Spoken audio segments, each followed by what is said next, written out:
Baik, sampai jumpa kembali dengan channel TMDI, channel yang mengedukasi topik-topik serius dan strategis di bidang dan investasi. Pada hari ini kita beruntung dapat mengundang Bapak Inspektur Jenderal Polisi Purnawirawan Roni Sompi yang sudah berpengalaman banyak di bidang penyidikan dan pengawasan, karena pada hari ini topik utama kita adalah mengenai penyelundupan. Selamat siang Pak Roni Sompi. Selamat siang Pak Bos, terima kasih. Baju bekas ya? Terutama baju bekas, pakaian bekas ini. Dan sudah sampai ke berbagai pelosok tanah air yang kita lihat memang pasarnya ada. Ya. Nah, tetapi kebijakan di bidang perdagangan belum mengizinkan untuk perdagangan barang bekas. Ya. Kami ingin mengetahui, Bapak sudah berpengalaman di dalam penyidikan hal-hal seperti ini, mengenai bagaimana kira-kira pencegahan untuk terjadinya perdagangan barang-barang bekas itu, Pak, dan terutama penyelundupannya. Baik, terima kasih Pak Bos. Ini kesempatan kita untuk memberikan apresiasi sekaligus juga memberikan dukungan.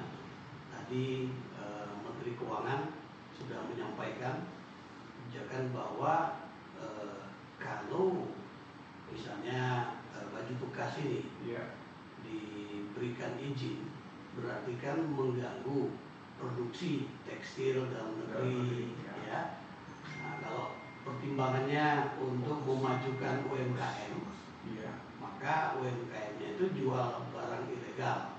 Nah, oleh karena itu memang bicara pencegahan tidak hanya Kementerian Keuangan atau Bea Cukai yang memang memiliki kompetensi melakukan upaya penegakan hukum dan juga pencegahan berkaitan dengan penyelundupan atau impor ilegal baju bekas ataupun barang apa saja, barang-barang lain yang memang di dalam aturan yang sudah diatur melalui kebijakan Kementerian Perdagangan dilarang, ya kan? Nah, oleh karena itu bagaimana upaya pencegahan ini dilakukan secara lintas sektoral, lintas instansi. Antar departemen. Ya, Kementerian Perdagangan pasti punya Direktorat Jenderal yang bisa menjadi motor penggerak untuk berkoordinasi dengan Direktorat Jenderal Bea Cukai.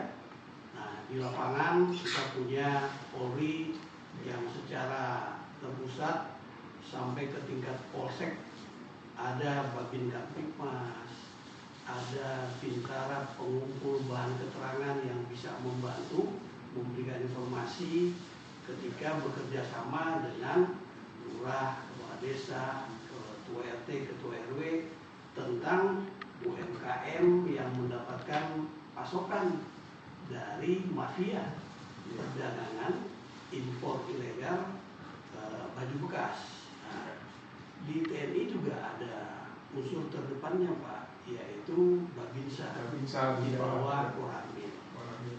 Jadi 3 serangkai yang terkuat di desa atau di kelurahan itu adalah kepala desa atau lurah, Babin Kamtipmas dari kepolisian, dari Polsek, dan Babinsa dari Koramil. 3 serangkai ini bisa menjadi basis informasi secara intelijen untuk dilakukannya upaya pencegahan Pak. Bea Cukai ada, tapi kan Bea Cukai memang di pelabuhan internasional, Pabean, Pabean, daerah Pabean. Nah, di samping itu apalagi yang bisa membantu? Saya kira pemerintah provinsi, karena ada dinas terkait. Kemudian juga Pemda, kabupaten kota punya dinas yang terkait, termasuk Kementerian Kominfo Pak. Informasi tentang baju bekas ini memang dilarang, seyogianya kan disampaikan. Kemkominfo di tingkat pusat bisa dibantu oleh dinas Kemkominfo atau dinas Kominfo atau Humas dari provinsi, kabupaten, kota. Artinya upaya pencegahan ini harus juga diutamakan pemberian informasinya. Baik, baik. Ya, jangan seolah-olah pemerintah meniadakan kesempatan UMKM yang ingin mendapatkan perbaikan ekonomi dengan jual baju bekas. Baik Pak, jadi begini Pak, kalau kita lihat maraknya penyelundupan ini dan banyak juga yang tertangkap, Ya. tetapi banyak juga yang lolos. Nah mungkin bagaimana caranya Pak? Apakah Bapak ada ide bagaimana untuk menghindari atau bagaimana agar tidak terjadi lagi? Ya, kita lihat modus operandi dari bagaimana mafia perdagangan atau impor barang, apakah dia baju bekas atau barang elektronik atau minuman beralkohol yang memang harus melalui izin untuk dapat diambil pajak dan sebagainya. Kita lihat baju bekas dulu Pak.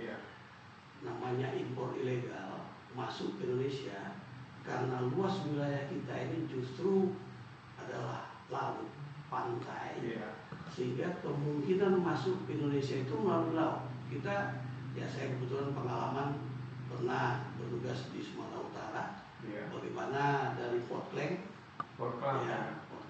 Malaysia, mereka kapalnya itu dia berhenti di tengah laut, dia masukkan di Tanjung Balai, kan di sana ada banyak pelabuhan rakyat Pak. Nah, melalui perahu-perahu dibawa masuk, karena bukan cuma pakaian bekas, bisa juga narkoba, bisa juga barang elektronik dan sebagainya. Artinya penyelundupan atau impor ilegal yang masuk ke Indonesia itu di laut itu sangat besar kemungkinannya, sehingga TNI Angkatan Laut ini perlu Pak diajak untuk bekerja sama. Kemudian ada polisi air, tentu Bea Cukai punya kapal-kapal yang itu, tapi mereka masuknya bukan jam dinas.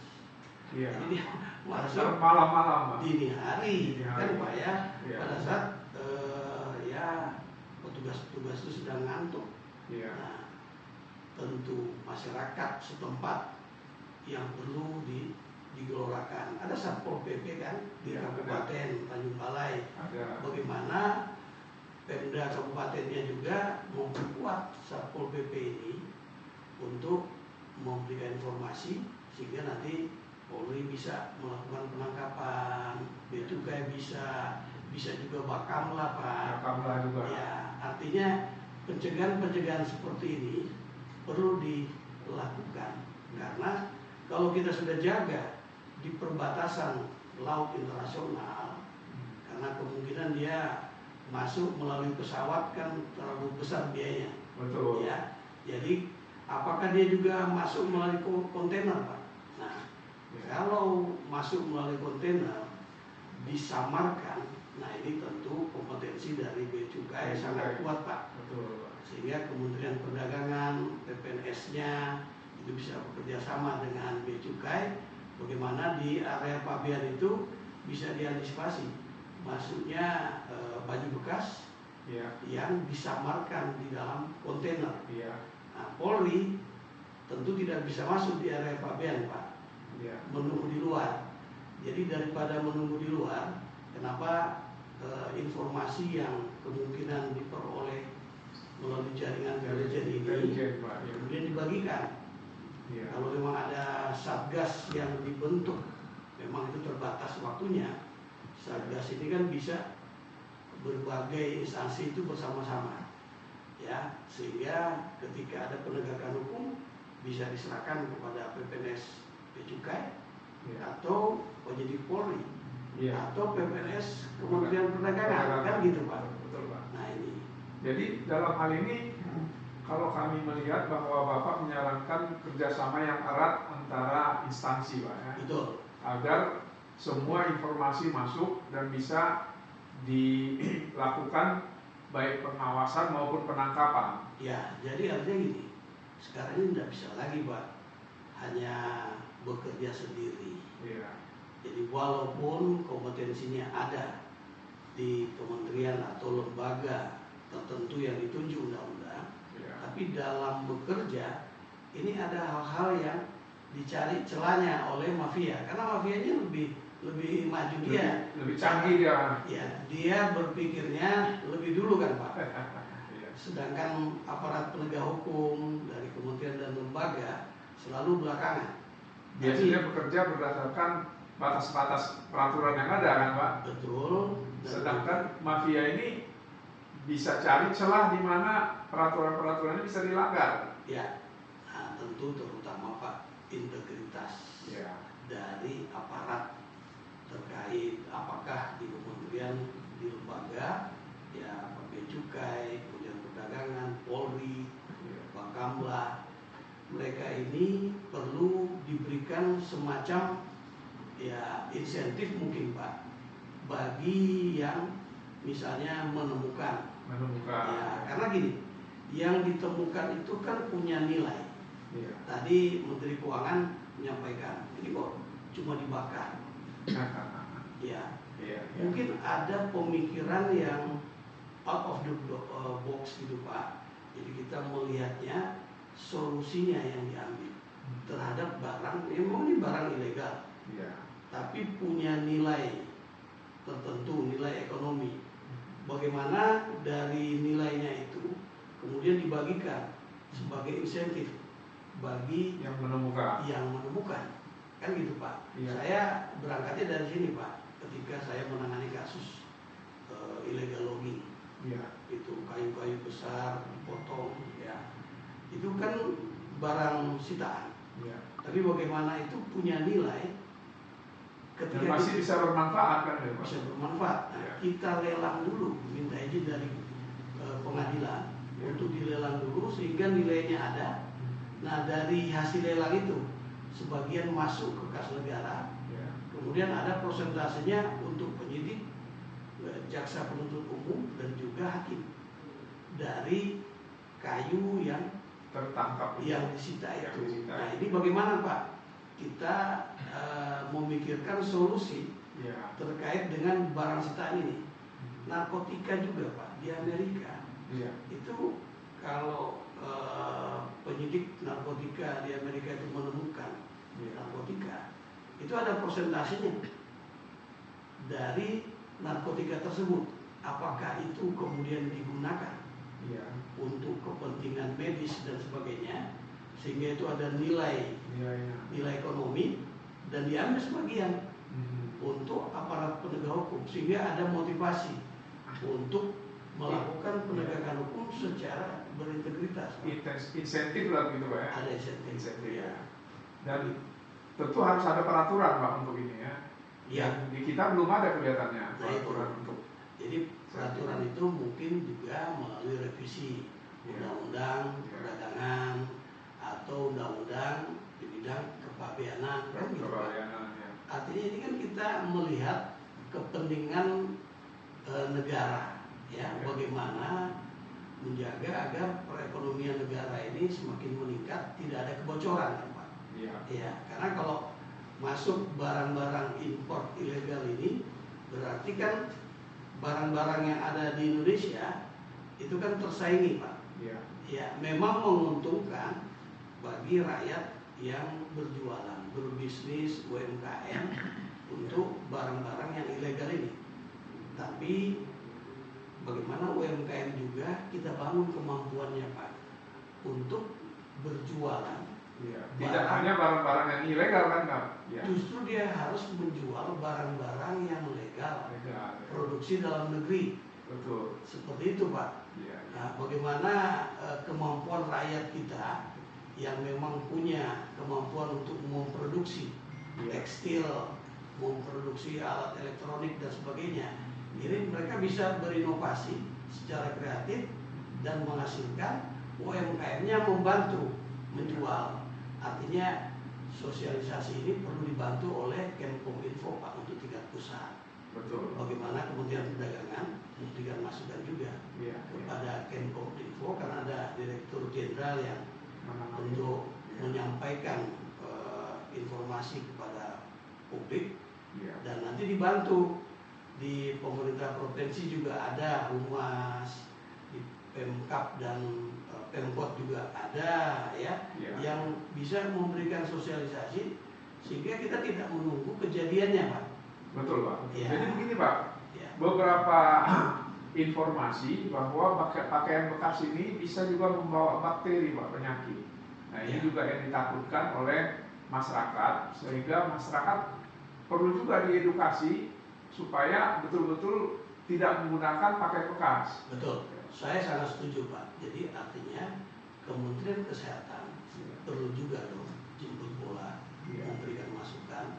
Mereka ada yang diutus untuk mengecek baju-baju bekas yang disita oleh petugas, apakah Satgas atau sendiri-sendiri oleh Kementerian Keuangan, melalui Bea Cukai, oleh Polri, bahkan TNI Angkatan Laut juga menyita, Kementerian Perdagangan. Nah, ada diambil sampel-sampel tertentu, diperiksakan oleh laboratorium kesehatan, apakah memang mengandung penyakit, bakteri dan sebagainya, dan itu kan bisa diseminasikan, Pak, kepada masyarakat bahwa itu bukan hanya hoax, itu fakta, sehingga lebih sehat kita beli baju yang diproduksi dalam negeri yang secara legal dan dia betul-betul sehat. Kita tidak tahu, Pak, bahwa yang mengekspor dan kita impor atau mafia yang mengimpor dari negara lain itu baju-baju bekas itu kemudian memang sengaja diberi penyakit sehingga negara kita, generasi muda, rakyat kita banyak terkena penyakit. Saya kira ini perlu diantisipasi, Pak. Baik, Pak, poin terakhir, ada kata-kata terakhir sebagai penutup ya, Pak? Ya, baik, Pak Bos, terima kasih banyak. Jadi pesan saya kepada seluruh masyarakat Indonesia, termasuk juga tentu kementerian dan lembaga yang berkompeten menangani permasalahan penyelundupan barang-barang termasuk baju bekas. Kita perlu menyatukan langkah kita, karena upaya yang dilakukan tidak bisa kita bebankan saja kepada Kementerian Perdagangan, Kementerian Keuangan, Sekiu, Bea Cukai, atau di hilir, oh Polri kenapa kok tidak menangkap, ya. Tapi ternyata juga ada pemerintah provinsi, pemerintah kabupaten, pemerintah kota, sampai ke ujung tombaknya di kecamatan, di desa dan kelurahan. Mari kita bersatu untuk kita perbaiki perekonomian kita dan juga menggunakan barang-barang hasil produksi dalam negeri. Demikian, Pak Bos. Baik, terima kasih Bapak Inspektur Jenderal Roni Sompi yang telah berkenan datang ke ruang PMDI Info pada hari ini, dan kita sangat banyak mendapat pengalaman dan informasi dari beliau mengenai bagaimana penanganan dan penindakan maupun pengawasan dari penyelundupan yang marak terjadi, terutama pakaian bekas. Sekian dan terima kasih, sampai ketemu lagi dengan PMD Info di waktu yang akan datang. Selamat